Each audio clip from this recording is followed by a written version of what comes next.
అందరికీ నమస్కారం అండి. ఈరోజు ప్రధానంగా ఈ యొక్క ప్రెస్ కాన్ఫరెన్స్ పెట్టడానికి గల ముఖ్య కారణం ఏంటంటే, మీరు చూస్తారు మొన్న గురువారం నాడు డోర్ డెలివరీ అనంతబాబు చేసినటువంటి వ్యాఖ్యలపైన నేను అక్కడ వాస్తవాలు ఏంటి అవాస్తవాలు ఏంటన్నది ప్రజానీకానికి తెలియజేయాల్సినటువంటి అవసరం ఉంది కనుక ఈరోజు యొక్క సమావేశాన్ని ఏర్పాటు చేయడం జరిగింది. అయితే గత 5 సంవత్సరాలుగా సొంత బాబాయిని చంపి సొంత బాబాయ్ అని కూడా చూడకుండా అతి కిరాతకంగా చంపినటువంటి భయంకరమైనటువంటి పార్టీలో ఉన్న నాయకుడు జగన్మోహన్ రెడ్డి శిష్యులైనటువంటి ఈ అనంతబాబు ఆయన అండాదండలతో ఈరోజు ఒక వీధి సుబ్రహ్మణ్యాన్ని చంపినటువంటి వ్యక్తి, తల్లిని చెల్లిని ఇంటి నుంచి గెంటేసి అసలు విలువలతో కూడినటువంటి రాజకీయాలకి సంబంధం లేనటువంటి వ్యక్తి జగన్మోహన్ రెడ్డి పార్టీలో ఉన్నటువంటి డోర్ డెలివరీ అనంతబాబు ఈరోజు శాసనసభ్యురాలైనటువంటి గిరిజన ఎమ్మెల్యే పైన చేసినటువంటి వ్యాఖ్యలు మీరు స్వయంగా చూస్తూనే ఉన్నారు. నేను అమెరికాలో ఉండి కనసైక చేస్తే ఇక్కడ నిన్ను లేపేస్తారు మా నాయకులు, మా క్యాడర్ అని బహిరంగంగా మీడియా ముఖంగా మాట్లాడిన విషయాలన్నీ మీకు తెలుసు. అంటే పరిస్థితి ఎలా ఉందన్నది మీకే అర్థమవుతా ఉంది. ఇక్కడ ప్రశాంతమైన వాతావరణాలు కలిగినటువంటి ఏజెన్సీ ప్రాంతంలో కుట్రలు కుతంత్రాలతో విద్వేషాలు రెచ్చగొట్టేలాగా అనంతబాబు వ్యాఖ్యలు ఉన్నాయి. అవి కూడా మీ అందరికీ తెలుసు. ఈరోజు చూస్తే ప్రధానంగా ఏ విధంగా వ్యవహరిస్తూ ఉన్నాడో ప్రజలందరూ కూడా గమనించాల్సినటువంటి అవసరం ఉంది.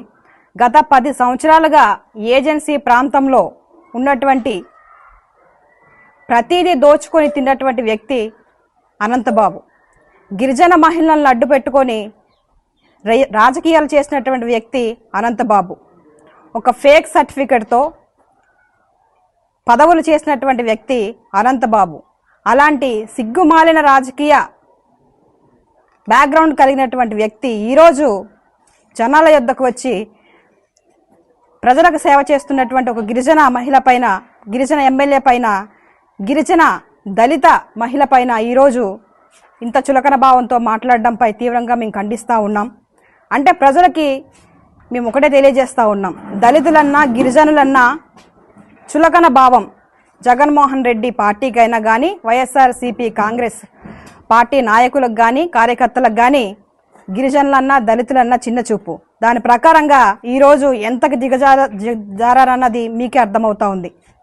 ఆయన అంటా ఉన్నాడు, ఎమ్మెల్యే ఈ చీర కట్టుకుంది, ఆ చీర కట్టుకుంది, అది నీకు ఎక్కడి నుంచి వచ్చింది అని. ఆడదాని కొంగుసాటున ఉండి రాజకీయాలు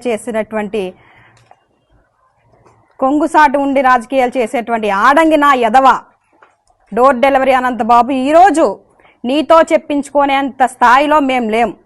మేము మాట్లాడగలం, మేము అనుకుంటే నువ్వు మాట్లాడిన మాటలకి నాలుక కొయ్యగలం. కానీ మేము ఒక క్రమశిక్షణ కలిగినటువంటి పార్టీలో, ఒక నిబద్ధత కలిగినటువంటి పార్టీలో మేము ఉన్నాం. మేము అనుకుంటే మా నాయకుడికి ఒక కాల్ చేసి చెప్తే ఈరోజు నువ్వు వెంటనే జైలు ఊసలు ఎక్కడానికి కూడా క్షణం పట్టదు. కానీ మా నాయకుడు అలాంటి నాయకుడు కాదు. ప్రతిదానికి సమయం వస్తుంది. నువ్వు చేస్తే న్యాయబద్ధంగా నీకు ఎటువంటి శిక్ష పడాలో అది చట్టాలే చూసుకుంటాయని నమ్మినటువంటి వ్యక్తి మా ముఖ్యమంత్రి చంద్రబాబు నాయుడు గారు. ఆయన యొక్క సిద్ధాంతాలకు కట్టుబడి మేము ఈరోజు ముందుకెళ్తా ఉన్నాం. ఈరోజు అంటా ఉన్నావు, నువ్వు మంచం మీద కాళ్ళు చేయలేరా అని ముసలమ్మ, నువ్వు మంచం మీద పడుకొని ఉండి పిల్లలు అల్లరి చేస్తుంటే నేను వచ్చానంటే మీ కాళ్ళు ఇరగొడతాను అని మాట్లాడుతూ ఉన్నావు. వార్డు మెంబర్కి ఎక్కువ, సర్పంచ్కి తక్కువైనటువంటి నువ్వు ఈరోజు నాకు చెప్తా ఉన్నావు శిరీష అని మాట్లాడుతూ ఉన్నావు. పోనీ నువ్వు అన్నట్టుగానే వార్డు మెంబర్కి ఎక్కువ, సర్పంచ్కి తక్కువైనటువంటి ఈ శిరీషాదేవి, మంచం మీద కాళ్ళు రాని పడుకున్నటువంటి ముసలమ్మ ఈ శిరీషాదేవే. మరి ఈ కాళ్ళు రాని ముసలమ్మ చేతిలో నువ్వెలా ఓడిపోయావురా పిచ్చి నా కొడగా? సమాధానం చెప్పు. అసలు సిగ్గేమైనా వేస్తుందా లేదా నీకు? మనిషిని చంపేసి ధైర్యంగా ఎలా తిరుగుతా ఉన్నావు? అంటే నిన్నెలాగా నీ కార్యకర్తలు నమ్మట్లేదు, ప్రజలు నేను నమ్మట్లేదు. ఒకటే ఆయుధం, శిరీషాదేవి ప్రజల్లోకి వెళ్ళిపోతా ఉంది, మంచి పేరు వచ్చేస్తూ ఉంది, ప్రభుత్వం చేసేటువంటి కార్యక్రమాలన్నీ సక్సెస్ చేసేస్తూ ఉంది, పథకాలన్నీ ప్రజల్లోకి వెళ్ళిపోతూ ఉన్నాయి. ఆమెకి గ్రామాన్న బ్రహ్మరథం పడతా ఉన్నారు, హారతులు పడతా ఉన్నారు, కాళ్ళు కడుగుతూ ఉన్నారు. రేపు పొద్దున జరిగేటువంటి స్థానిక ఎన్నికల్లో మాకు ఎవడు ఓటయ్యాడు, మేము వెళ్తే మా మొహం మీద ఉమ్మేసి మమ్మల్ని బయటకు గంటేస్తారనే భయంతో ఒకటి పెట్టుకున్నాడు. ఎమ్మెల్యే శిరీష మీద బురద జల్లేవచ్చు, ఆయన భర్త ఉన్నాడు కదా, ఏమన్నా సరే ఇంకా పడతాడు, అన్నీ అతని మీద తోసేద్దాము అని ఈరోజు ఎమ్మెల్యే అయినటువంటి నా మీద అవినీతి ఆరోపణలు చేస్తూ ఉన్నాడు. అందులో ఏది వాస్తవం ఏది అవాస్తవం అన్నది ప్రజలు గమనిస్తూనే ఉన్నారు. ఈ రోజు అంటా ఉన్నాడు, అడ్డదిగల్లో రంగురాళ్ళ వ్యాపారం ఎవరు చేశారు నీకు తెలియదా అని. నేనొచ్చాకే జరుగుతూ ఉందా రంగురాళ్ళ వ్యాపారం? గత 10 సంవత్సరాల నుంచి జరుగుతూ ఉందా లేదా అన్నది ప్రజలకే మీ విజ్ఞతగా వదిలేస్తూ ఉన్నాను. అన్నీ ఆయన మొదలెట్టినాయే కదా, ఆయన మొదలెట్టిన కాంట్రాక్టర్లే కదా. ఈ రోజు కూడా మైనింగ్ అంతా జరుగుతూ ఉందంటే పాత కాంట్రాక్టర్లే ఉన్నారు. మేము ఎమ్మెల్యే అయిన వెంటనే ఇక్కడ అక్రమంగా జరుగుతూ ఉన్నాయి త్రవ్వకాలన్నీ కూడా, మైనింగ్ జరుగుతూ ఉంది, అవన్నీ ఆపండి అని మీ మినిస్టర్ గారికి పెట్టినటువంటి లెటర్ కూడా మీకు చూపిస్తాను. వాళ్ళంతా అనంతబాబు టైంలో మేము పర్మిషన్ తెచ్చుకున్నామంటే మాకు ఇంకా ఇంతవరకు టైం ఉందని చెప్పి యథేచ్ఛగా తోలుకుంటా ఉన్నారు. ఎవరిది తప్పు? నువ్వు ఇచ్చావు కదా, నీ వల్లే కదా ఇది. ఇంకోటి, గంజాయి వ్యాపారం చేస్తా ఉన్నాడు నీ భర్త అని అడుగుతుంది. గత 10 సంవత్సరాలుగా రంగురాళ్ళ వ్యాపారం, అక్రమ కలప, గాంజాయి తెలుసో తెలీదో ఒకసారి నేను చెప్తున్నాను, చూసుకో వీడియో. తర్వాత నీ ప్రభుత్వ హయాంలో ఇసుక రీచ్లు గుత్తేదారుల నుండి నెలకి 25 లక్షలు దొబ్బి తిన్నావు. ఎవరి డబ్బులు దొబ్బి తిన్నావు? ఇది 10 సంవత్సరాలుగా నువ్వు దొబ్బి తినలేదా అని అడుగుతా ఉన్నాం. మైనింగ్ క్వారీల ద్వారా నెలకు 25 లక్షల రూపాయలు తీసుకున్నావు. ఇది వాస్తవమా కాదా చెప్పు అనంతబాబు ఒకసారి. జూదం క్రీడలు నిర్వహించి లక్షలాది రూపాయలు తీసుకున్నావు. మొల్లేరు తీర్థానికి 30 లక్షలు తీసుకున్నావు. జడ్డంగిలో 15 లక్షలు తీసుకున్నావు. తీసుకున్నావా లేదా? ఆధారాలు మా దగ్గర ఉన్నాయి, చూపించమంటే చూపిస్తాం. తర్వాత చింతూరు సబ్ స్టేషన్లో కొత్త పోస్టుల నియామకం గురించి కాంట్రాక్టర్ వద్ద నుంచి ఒక్కో పోస్టుకి 6 లక్షల రూపాయలు అడిగేవా లేదా? ఆ ఇచ్చిన వ్యక్తి కూడా మాకు తెలుసు, ఆధారాలు కూడా మా దగ్గర ఉన్నాయి. అడ్డదిగల పిఏసిఎస్లో 1,50,00,000 లక్షల రూపాయలు రైతులకు తెలియకుండా క్రాఫ్ట్ లోన్ పెట్టి ఎక్స్ప్రెషన్ చేసి తీసేసావు. డబ్బులు సొమ్మలు తినేసేవరా నువ్వు? పిఏసిఎస్లోనా గంగవరం మండలంలో ఎజ్జా వెంకటేశ్వరరావు అనే వ్యక్తి 5 కోట్ల రూపాయలు సొసైటీ నుంచి స్కామ్ చేశాడు. దానికి మూల సూత్రధారి ఎవరు? నువ్వు కాదా అనంతబాబు? ఎవడబ్బ సొమ్మలను తినేశారా మీరు? చెప్పండి సమాధానం. అడ్డదిగల్లోన స్థానికంగా ఉన్నటువంటి రైతులకు కాకుండా బయట నుంచి వచ్చినటువంటి వ్యక్తులకి లోన్లు ఇప్పిస్తావా నువ్వు? తెలియదు అనుకుంటున్నావా? ఇవన్నీ బయటకు వస్తారు, ఐడిగుండ్రా. 5 సంవత్సరాల్లో దాచుకొని పార్టీ ఫండ్తో జడ్డంగి అన్నవరంలో 11 ఎకరాలు కొన్నావు నీ పేరు మీద, ఇంకో 11 ఎకరాలు నీ భార్య పేరు మీద కొన్నావు. ఎక్కడ డబ్బులతో కొన్నావురా? నీ అత్తగారు ఊరు ఉత్తరకంచులు 20 ఎకరాలు కొన్నావు. ఎవరి డబ్బులు ఇయ్యి? ధర్మవరంలో మరికొంత 4 ఇళ్ల స్థలాలు కొన్నావు. ఏలేశ్వరంలో 4 ఇళ్ల స్థలాలు కొన్నావు, 1 ఇల్లు కొన్నావు, షాపింగ్ కాంప్లెక్స్ ఒకటి ఉంది. కాకినాడలో 2 విల్లాలు ఉన్నాయి, వైజాగ్లో 2 ఫ్లాట్లు ఉన్నాయి, విజయవాడలో 5 ఫ్లాట్లు కొన్నావు, ఏలేశ్వరంలో 1 ఇల్లు, పొదురుపాకలో 8 ఎకరాల భూమి కొన్నావు, 1 షాపింగ్ కాంప్లెక్స్ కొన్నావు, రాజమండ్రిలో 2 ఇల్లులు కొన్నావు. ఎవరి డబ్బులు ఇయ్యి? 10 సంవత్సరాలుగా మా డమ్మీ లక్ష్మిని, ఎస్టీ డమ్మీ లక్ష్మిని పెట్టుకొని పాపం దానికి ఒక చిన్న బంగారం కూడా, చెవుదిద్దులు కూడా లేవు, దాని పేరు చెప్పి నువ్వు తిన్నావు.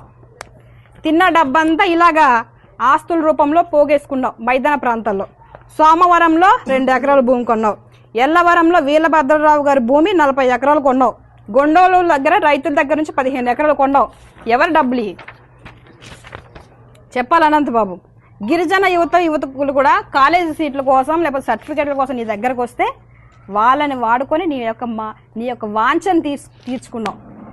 ఎంతోమంది బిడ్డలు, ఆడబిడ్డలు ఉసురు నువ్వు తీసుకున్నావు. మొన్న చూశారు మీరందరూ కూడా వీడియోలు ఏ విధంగా బయటకు వచ్చినాయో. మహిళలతో అసభ్యంగా మాట్లాడి బట్టలు లేకుండా మాట్లాడినటువంటి వీడియోలు బయటకు వచ్చినాయి. మేమేమైనా సృష్టించేమాయి? నువ్వు కాదా అనంతబాబు? చూసుకో ఒకసారి బ్యాక్గ్రౌండ్ ఏ విధంగా వ్యవహరించావు అన్నది అర్థమవుతుంది. ఇవన్నీ మర్చిపోయావు అనుకుంటున్నావేమో అనంతబాబు. ఏది ఎవరు మర్చిపోలేదు, అన్నీ ఒకసారి నీవు చేసినటువంటి నీ మంచిని గుర్తు చేస్తుందని ఒకసారి చూసుకో. చివరికి నీ ప్రభుత్వ హయాంలో చివరి సంవత్సరం ఎంజీఎన్ఆర్జీఎస్ పథకం ద్వారా 100 కోట్ల రూపాయలు మంజూరైతే రోడ్లు బ్రిడ్జిలకి ఆ వర్కులకు గాను 5 కోట్లు లంచం తీసుకొని వర్కులు ఇచ్చావు.